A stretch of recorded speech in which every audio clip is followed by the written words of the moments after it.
اور اگر تیری تکذیب کی جائے گی، یعنی اگر یہ تجھے جھٹلا دیں گے کہ جو تو انہیں ان کے اعمال کے سبب پیش آنے والے ممکنہ خطرے سے پہلے ہی متنبع کر رہا ہے، اس سے بچنے کے لیے ان کو ہدایات دے رہا ہے، اگر انہوں نے تیری دعوت کو تسلیم نہ کرتے ہوئے اپنے انہی اعمال کو جاری رکھا، اپنی اسی روش پر قائم رہے، اسے ترک نہ کیا، تو پھر ان کے ساتھ کیا ہوگا؟ اس کا جواب بھی اللہ سبحانہ و تعالیٰ آیت کے اگلے حصے میں دے دیتے ہیں۔ پس تحقیق یعنی کہ ایسا ہو چکا، ان سے پہلے جو تھے، جو لوگ ان سے پہلے تھے، جو قومیں، جو امتیں ان سے پہلے تھیں، وہ بھی تکذیب کر چکے۔ جب آئے ان کے پاس ان کے رسول، جب ان کے پاس آئے اللہ کے بھیجے ہوئے بینات کے ساتھ، بینات کہتے ہیں سب کچھ ہر لحاظ سے کھول کھول کر رکھ دینے والے، جب ان کے پاس آئے اللہ کے بھیجے ہوئے جنہوں نے ان قوموں کے، ان لوگوں کے اعمال کو کھول کھول کر رکھ دیا کہ جو کچھ تم کر رہے ہو یہ کیا ہے، ان کے نتائج کیا نکلنے والے ہیں، یہ تمہارے جو اعمال ہیں ان اعمال کے نتائج کیا نکلنے والے ہیں، ان اعمال کا رد عمل کیا ہے، وہ کتنا دور ہے، جب انہوں نے سب کچھ کھول کھول کر رکھ دیا کہ جس کو تم اصلاح کہہ رہے ہو، جس کو تم اپنے لیے آسانیاں، فائدے، آسائشیں کہہ رہے ہو، یہ اصلاح نہیں ہے، یہ آسانیاں، فائدے نہیں ہیں، یہ فساد ہے، یہ تمہارے لیے تباہی ہے، تمہارے ان اعمال کے سبب ایک بہت بڑا خطرہ جو تمہارے سر پر منڈلا رہا ہے، اگر تم نے اپنے انہی اعمال کو جاری رکھا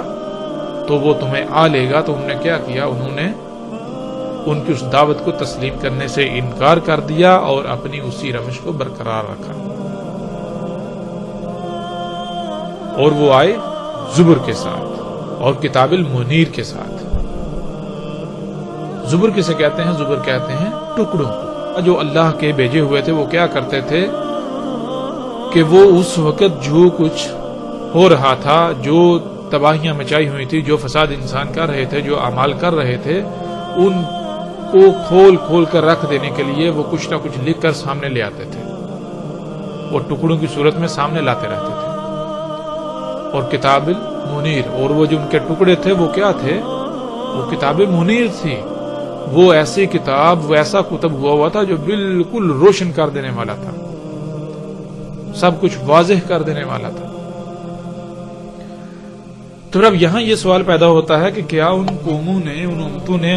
اللہ کے بھیجے ہوں کی دعوت کو تسلیم کر لیا، مان لیا، اور اپنے ان اعمال کو ترک کر دیا جن اعمال کے سبب ایک خطرہ جو ہے پیش آنے والا، ممکنہ خطرہ جو ان کے سر پر آ چکا ہوا تھا، جس سے انہیں متنبع کیا جا رہا تھا۔ تو اس کا جواب بھی اللہ سبحانہ و تعالیٰ نے اسی آیت میں دے دیا۔ اللہ سبحانہ و تعالیٰ نے پہلے ہی کہہ دیا کہ اگر یہ تیری تکذیب کریں گے، یہ تیری دعوت کو تسلیم نہیں کریں گے، جو تو انہیں کہہ رہا ہے یہ نہیں مانیں گے، یہ کہیں گے کہ ہم فساد میں اصلاح ہی کر رہے ہیں، ہم جو کچھ کریں یہ آسانیاں، سہولتیں، فائدے ہیں، یہ کوئی خطرہ ان سے نہیں ہے ہمیں، تو پھر ایسا ان سے پہلے ہو چکا، ان سے پہلے جو قومیں تھیں، ان سے پہلے جو امتیں تھیں جن میں مستقبل میں پیش آنے والے ممکنہ خطرے سے متنبع کرنے والے تھے، وہ گزر چکے، تو وہ بھی ایسا کر چکے، وہ تکذیب کر چکے۔ جب وہ تکذیب کر چکے، انہوں نے اللہ کے بھیجے ہوں کی دعوت کو تسلیم نہ کیا، اپنے اعمال کو ترک نہ کیا، تو کیا پھر ان کے اعمال کے سبب جو ان کے اعمال کا رد عمل تھا، ان کے اعمال کا رد عمل کا جو پیش آنے والا ممکنہ خطرہ تھا، کیا اس نے انہیں آ لیا؟